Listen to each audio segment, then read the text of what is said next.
क्या मैं कभी ये BMW की स्पोर्ट्स बाइक खरीद पाऊंगा? Even if I somehow manage to save 25 lakh rupees, I don't think मैं उसे कभी मेंटेन कर पाऊंगा. I think it's better to go with something that's more affordable to me.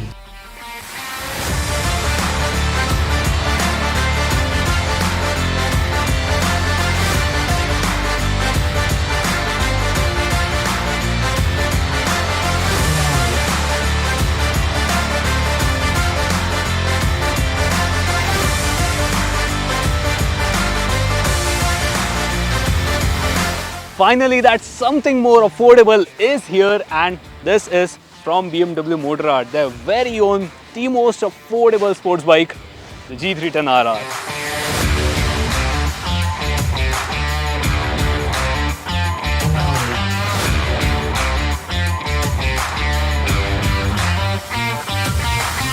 This is a sports bike. It's a BMW. काफ़ी सारे लोगों के लिए यही चीज़ मायने रखती है, तो उन सभी के लिए रिव्यू अभी ख़त्म होता है, आप जाके इस मोटरसाइकिल को ले सकते हो। अब जिन्हें एक्चुअली ये सारा तामझाम समझना है, इसके एर्गोनॉमिक्स को जानना है, फीचर्स को जानना है, कंपटीशन से कंपेयर करना है, उनके लिए let's start with the review. देखो, स्पोर्ट्स मोटरसाइकिल में मेरे हिसाब से ये तीन चीज़ें सबसे ज़्यादा इंपॉर्टेंट होती है। Design first of all, performance and handling. तो इन्हीं तीन चीज़ों पर हम इस पूरे रिव्यू को फोकस करेंगे एंड बाकी सारी चीज़ें हम लास्ट में बात करेंगे। Let's start with the design, and this motorcycle is by far the best in terms of looks. इस सारे सेगमेंट में, या फिर एक सेगमेंट अगर ऊपर भी चले गए तो भी, this motorcycle looks very good and very much premium in all sort of वे। ये जो पूरा डिज़ाइन आप देख रहे हो, ये एक शार्क इंस्पायर्ड डिज़ाइन है। TVS ने इस डिज़ाइन को डेवलप किया था, but BMW is using the same over here, and honestly BMW पर जब ये सेम डिज़ाइन यूज़ हो रहा है with its own paint scheme, with the BMW logo, with the BMW badging right over here, ये काफ़ी ज़्यादा ओवरऑल पैकेज जो है वो बहुत ज़्यादा बेहतरीन दिख रहा है। एंड जो ओवरऑल डिज़ाइन का जो पोटेंशियल है यहाँ पर, वो BMW ने कहीं ना कहीं इस पेंट स्कीम के द्वारा काफ़ी ज़्यादा अपस्केल कर दिया है। G310 RR में आपको कुल मिलाकर तीन पेंट स्कीम्स मिलती है, ब्लैक एंड एक है वाइट और एक है ब्लू कलर। अब पेंट स्कीम्स तो ज़्यादातर चेंज होती रहती है यहाँ पर, एंड अनफॉर्चुनेटली G310 RR में सिर्फ यही एक चीज़ चेंज हो रही है। इस मोटरसाइकिल में कोई सिग्निफिकेंट अपडेट्स अभी तक नहीं आए हैं, and this somewhere down the line makes me feel a bit uneasy about the product, about the brand itself, कि ब्रांड इस मोटरसाइकिल के साथ क्या प्लान कर रहा है। But in any which ways this design is by far the best in the segment. And अब हम बात करते हैं अबाउट द परफॉर्मेंस। सबसे पहले आपको टेक्निकल चीज़ें बता देता हूँ, and then will talk about the ride feel. तो आपको यहाँ पर मिलता है 312.12 सीसी का single cylinder liquid cooled engine, और ये एक रिवर्स इंक्लाइंड इंजन है, technology developed by BMW Motorrad themselves। और कुछ लोग यहाँ पर ये भी बोलेंगे कि ये पूरी बाइक TVS की है, ये पूरा इंजन TVS का है, बट नो, डिज़ाइन TVS ने बनाया है, but the engine is from BMW only. Air intake के लिए सामने की तरफ एकदम क्लीन प्रोफाइल रखा गया है, सिर्फ रेडिएटर है वहाँ पर, तो जो कूलिंग एफिशिएंसी है वो यहाँ पर रिवर्स इंक्लाइन में थोड़ी बहुत बेहतर है as compared to the other bikes. Maximum power over here is 34 PS and maximum torque of 27.3 Nm। Number से आपको क्या ही लेना देना, राइड फील के बारे में बात करते हैं। तो इनिशियल रेव्स में यहाँ पर जो परफॉर्मेंस है वो काफ़ी ज़्यादा बेहतरीन है। आप जैसे ही थ्रॉटल फ्लिप करोगे पास 2500 RPM, यहाँ पर परफॉर्मेंस काफ़ी ज़्यादा बेहतरीन मिलती है। It's just like a rocket, कुछ इस तरह का परफॉर्मेंस है एट इनिशियल रेव्स। अब अगर आप रेव क्लाइम करोगे एट से 6000 RPM, वहाँ पर आपकी जो परफॉर्मेंस है वो आपके राइड मोड पर डिपेंड करेगी। यहाँ पर आपको 4 राइड मोड्स मिलते हैं, एंड ये चारों मोड सिर्फ नाम के नहीं है। यहाँ पर पावर, टॉर्क, ABS का इंट्रूजन, ये सारी चीज़ें चेंज होती है, and based on the ride mode that you are riding, यहाँ पर थ्रॉटल रिस्पॉन्स भी काफ़ी ज़्यादा अलग है।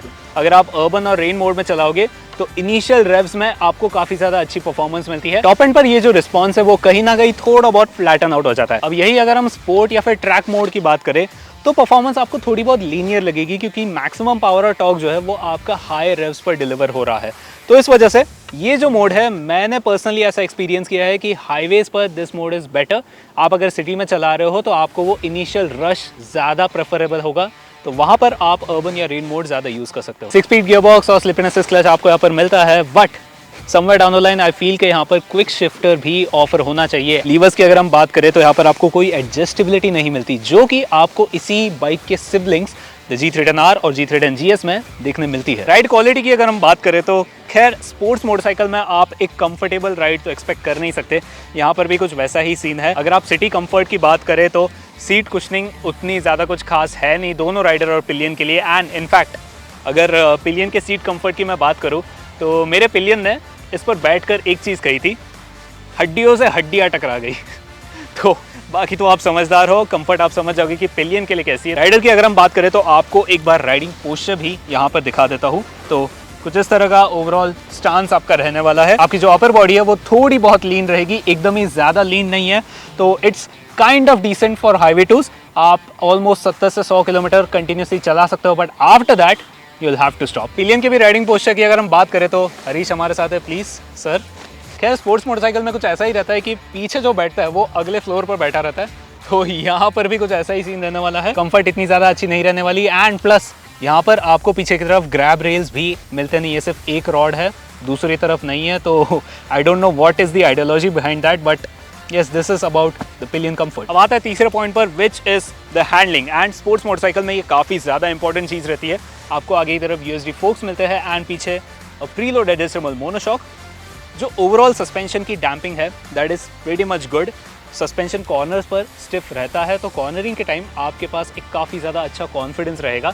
हाँ, ये सस्पेंशन आपको कंफर्ट ज़रूर प्रोवाइड नहीं करेंगे, but when it comes to cornering this setup is very much good. Tyres की बात करें तो आपको यहाँ पर मिशलिन के पायलट स्ट्रीट मिलते हैं, जिसकी ग्रिप जो है वो डिसेंट इनफ है। एकदम ही ज़्यादा अच्छी नहीं कहूँगा मैं, बट इज़ डिसेंट इनफ। अगर मैं इस मोटरसाइकिल को परचेज करता हूँ तो the first thing that I will upgrade will be the tyres. इस मोटरसाइकिल का वजन है 174 kgs, और सिटी में भी अगर आप इसे मनूवर करने की बात करो, एक फिक्स स्पॉट से अगर आप मोटरसाइकिल को मूव भी करने जाओगे तो भी इट्स वेरी मच इजी। आपको यहाँ पर जरा सी भी दिक्कत नहीं होने वाली when it comes to the weight of this motorcycle. कई सारे लोग मुझसे इस मोटरसाइकिल के माइलेज के बारे में पूछ रहे हैं, तो उन सभी के लिए बता दूं, हम इस मोटरसाइकिल को काफ़ी दिनों से चला रहे हैं under various sort of conditions.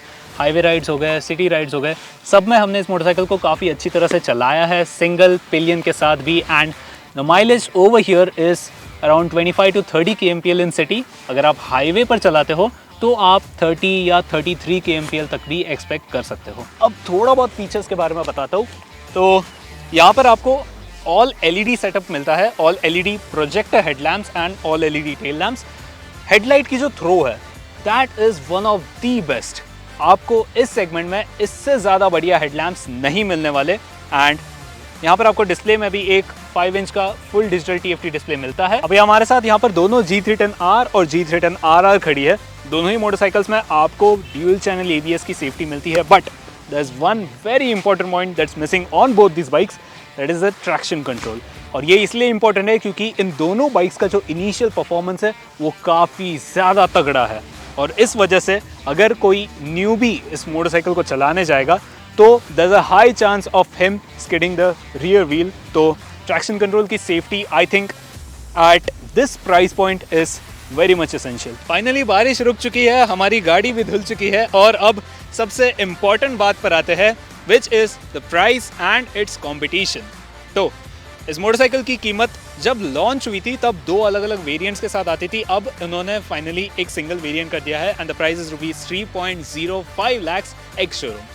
जी हाँ, ये है BMW की सबसे अफोर्डेबल स्पोर्ट्स मोटरसाइकिल। अब आता है इसके कंपटीशन के ऊपर, एंड इस कैटेगरी में आपको कई सारी स्पोर्ट्स मोटरसाइकिल मिल जाएगी। जैसे you have the TVS Apache RR310 जो कि ऑलमोस्ट यही मोटरसाइकिल है, and then you have the KTM RC390 and the Kawasaki Ninja 300. तो RC390 से अगर कंपेयर करूँ तो that motorcycle is very good in terms of performance and features, but looks वहाँ पर personally कह रहा हूँ उतने ज़्यादा अच्छे नहीं है compared to this motorcycle. अब बात करते हैं Ninja 300 के बारे में। That's a parallel twin motorcycle, that's a completely different motorcycle. अगर हम performance और ride feel के बारे में बात करें तो that is very comfortable. This is slightly not. Ninja 300 में दिक्कत कुछ ऐसी है कि वहाँ पर बिल्कुल भी अपडेट्स नहीं है, एंड काफ़ी ज़्यादा ओल्ड फीचर्स, ओल्ड टेक वहाँ पर यूज़ किया जा रहा है अभी भी। This motorcycle is still better in terms of features and overall design. अब बात करते हैं मेन कंपटीशन के बारे में, जिसके लिए काफ़ी सारे लोग ये वीडियो देख भी रहे होंगे, which is the Apache RR310। तो एकदम साफ शब्दों में आपको अपना वर्डिक्ट बताता हूँ।